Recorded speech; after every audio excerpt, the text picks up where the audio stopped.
Don't make a Forsen buys a promise, if you know you can't keep it.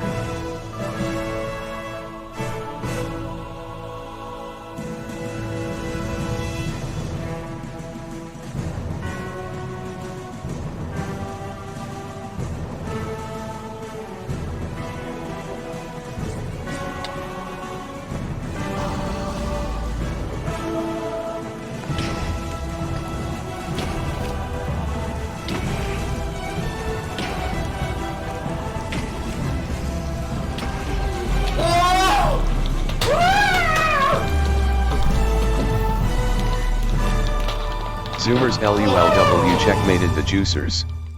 After 3 months of watching Forsen reset Siege, you may begin to wonder if he's capable of improving at all, or are the Asylum meds too strong? Well, the other day we got that answer, with Forsen proving that he can beat even the strongest Zoomer at their own game. He doesn't need a coach for anything, he's the God Gamer. But can the same be said for his chess? Chess is a boomer game, and unfortunately for Forsen, calculators are banned. So after playing for over a year, did he get any better? The answer may surprise you. In my last video, I identified Forsen's primary weakness being his desire to break from the theory of chess and confuse himself more than his opponents. Today we'll go over one of his later games to see if he was able to find his own playstyle or if he's looking for the Forsen build to this day. The game starts with e4, e5, knight c3, knight f6, knight f3, knight c6. The 4 knights opening. His opponent plays d4, going for an open game with the Scotch variation. Forsen continues his textbook response by capturing the pawn with e takes d4, allowing his opponent to recapture with knight takes d4. After bishop f4 pinning the c3 knight and preparing to castle, Forsen's opponent captures his knight with knight takes c6, forcing Forsen to either damage his pawn structure or lose the right to castle. Forsen plays the final book move of the game with b takes c6, keeping the queens on the board. Here White's pawn is under attack and they should protect it with a move like bishop d3 or queen f3. Instead they decide to attack Forsen's f6 knight with e5.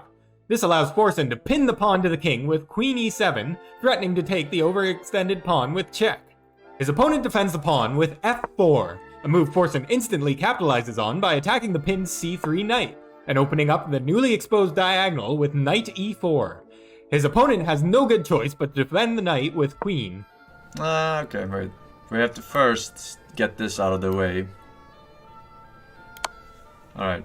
Here Forsen takes the knight with check. The computer prefers leaving the knight pinned, perhaps so black can take advantage of the semi-open b-file in future. However, doing so requires confidence as Forsen wants to move the bishop's only defender with his next move. After white recaptures with pawn, Forsen plays queen h4 check, and after g3 attacking the queen, Forsen plays knight takes g3, showing his tactical prowess with the pawn pinned to the rook. His opponent takes the knight anyway and loses the rook in the exchange. Forsen is up 3 points in material, but he isn't out of the woods yet. His opponent can prevent castling with bishop a3 and uses advanced pawns to support an attack on the king. Instead they go for a more defensive route with bishop e3, allowing Forsen to castle his king to safety. After they long castle, threatening a discovered attack on the queen, Forsen offers the queen trade with queen d5. His opponent declines, opting to defend a2 with queen a4, and Forsen responds by attacking the bishop and pawn with queen f3. White moves the bishop to c5, attacking the f8 rook, and Forsen moves it out of the way to d7, supporting his central pawns. Then White plays e6, trying to create some action.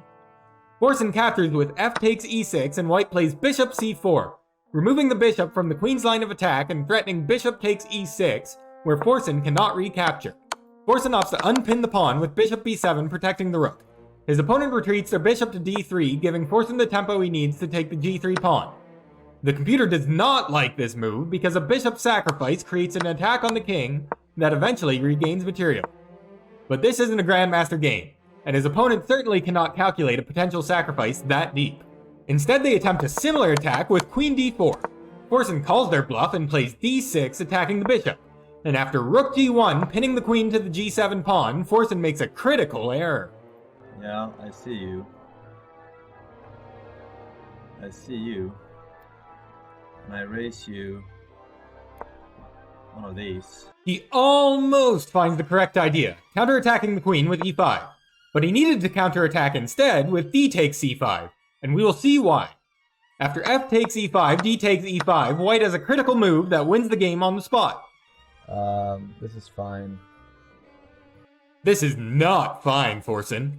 Whenever you move your f-pawn with queens and bishops still on the board, you must be very cautious of king safety along the diagonals. Something Forsen might know if Twitch chat wasn't his coach.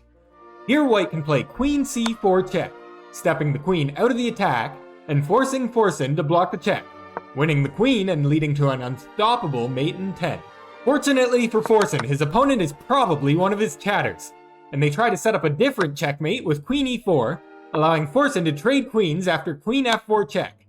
His opponent opts to trade on e3, leaving Forsen's isolated passed pawn in place. Forsen takes control of the f-file with rook f7, and his opponent continues to attack the king with rook h1. He easily blocks with h6, and white goes back to g1, trying to capture h6. Forsen allows the capture with rook f7, trying to double the rooks, and white graciously accepts the h6 pawn, with g7 pinned to the king. Forsen doubles his rooks, missing for the second time that bishop c4 pins the rook to his king. White retreats their bishop to safety on e3. Forsen plays rook f3, attacking the bishop, and now for the first time this game, white notices the weakness along the light squared diagonal, playing bishop c4 check, forcing the king to the open h-file.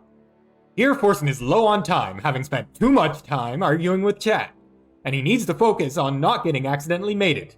After rook h1 check, Forsen advances his king to g6, where he needs to know that his king is perfectly safe amongst his pieces in the center. After rook g1 check, king f6, bishop g5 check, king f5, bishop d3 check, e4, bishop c4, Forsen's king is finally safe, and he needs to focus on getting his rook or his bishop more active to make his own checkmating attempts.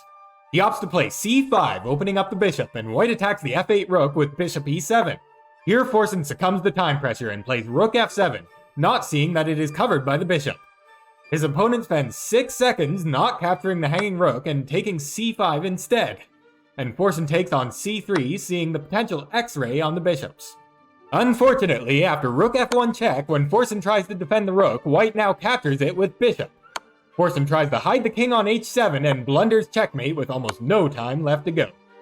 I hate no increment, it's so stupid! It's so stupid, man!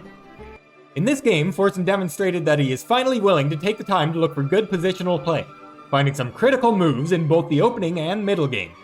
He still has some blind spots when it comes to king safety, but it can be hard to care about a king when you're a god.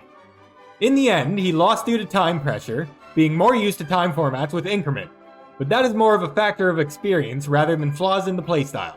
This is why I always lose. I take too much time trying to do fancy play. Fancy play syndrome, we call that. Is that what they're calling it these days? From my analysis, it appears that Forsen did in fact improve at chess in a year. They obviously don't have him on Adderall, but whatever it is hasn't completely suppressed his brain function. Chess.com's analysis supports this viewpoint, showing an average performance rating of 950 in his initial 2020 games, and an average performance of 1250 in the games from the timeline of this video. Maybe he'll have time to play chess for a part 3 before he goes back to the bog when XQC's coach gets another record. Until then, subscribe for more chess content.